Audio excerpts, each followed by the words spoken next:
कहेंगे इस फैसले के ऊपर? देखिए, ये एक सियासी मुकदमा है, इंतकाम पर मबनी मुकदमा है, और मैं पहले कह चुकी हूँ कि जितना इंतकाम होना था हो गया, जितनी बर्दाश्त करना था कर लिया। इंतकाम से के बर्दाश्त करके इनको एक्सपोज किया है, लेकिन अब अगर इमरान खान की हुकूमत मुश्किल में आई है, उसकी कश्ती डूब रही है, तो नैब को ये मौका नहीं दिया जाएगा कि इमरान खान की डूबती कश्ती को बचाए।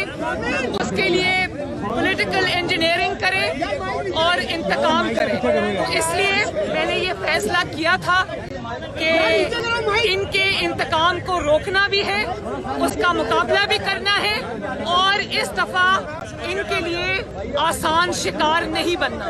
इमरान खान घर जा रहे हैं कि नहीं जा रहे? अगर इमरान खान घर ना जा रहा होता तो मरियम नवाज को नैब बुलाने की जरूरत न पड़ती।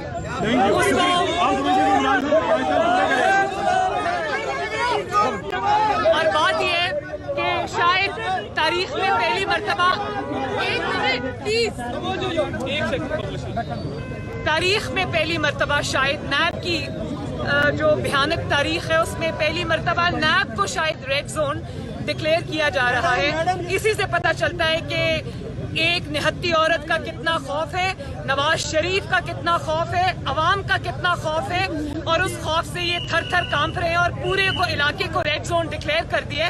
बात ये है कि पहले मुझे नैब ने बुलाया, नैब के ऑफिस के सामने खड़े होकर मुझ पर कातिलाना हमला किया, लेजर गन से मेरी गाड़ी पर फायर किया, मेरे पे पथराव हुआ, पूरी दुनिया ने वो वीडियोस देखी, और अब नैब में मुझे बुलाया और उसको रेड जोन डिक्लेयर कर दिए।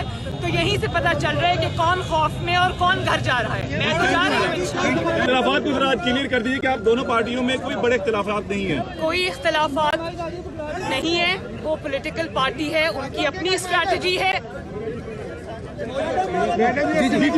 उनकी अपनी स्ट्रैटेजी है, हमारी अपनी स्ट्रैटेजी है।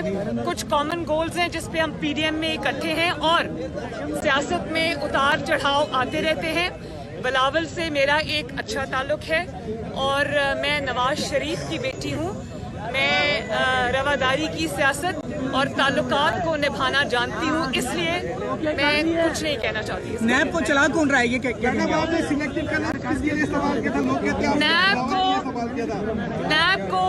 नैब के अलावा सब चला रहे हैं।